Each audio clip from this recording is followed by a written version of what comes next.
নতুন বছরের শুরুতেই রেকর্ড ইসরোর ১০০তম উৎক্ষেপণেও সাফল্যের ধারা অব্যাহত রাখল ভারতের মহাকাশ গবেষণা সংস্থা। ২৯ জানুয়ারি ভোর ৬টা ২৩ মিনিটে সফলভাবে উৎক্ষেপণ করা হল জিএসএলভি F-15। ২৫০টিরও বেশি ডিজাইন অপশন নিয়ে ওয়ালটন স্মার্ট ফ্রিজ, বোঝে আপনার প্রয়োজন।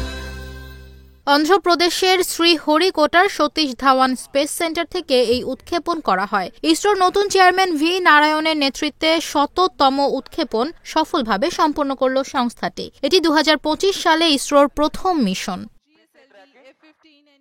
১৯৭৯ সালের ১০ আগস্ট শ্রীহরিকোটা থেকেই ইসরোর প্রথম স্যাটেলাইট লঞ্চ ভেহিকেল উৎক্ষেপিত হয়েছিল।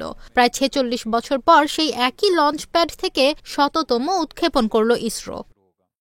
ইসরোর নতুন চেয়ারম্যান ভি নারায়ণ বলেন, এই মিশন আমাদের জন্য খুব গুরুত্বপূর্ণ ছিল।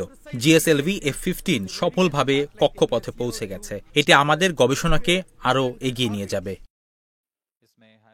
প্রসঙ্গত, ইসরো এই রকেটকে নটি বয় নাম দিয়েছে, কারণ অতীতে একাধিকবার এই উৎক্ষেপণ ব্যর্থ হয়েছে। ১৬টি লঞ্চের মধ্যে মাত্র 10টি সফল হয়েছে। ৩৭% ব্যর্থতার হার নিয়েও ১০০তম মিশন সফলভাবে সম্পন্ন করেছে ইসরো।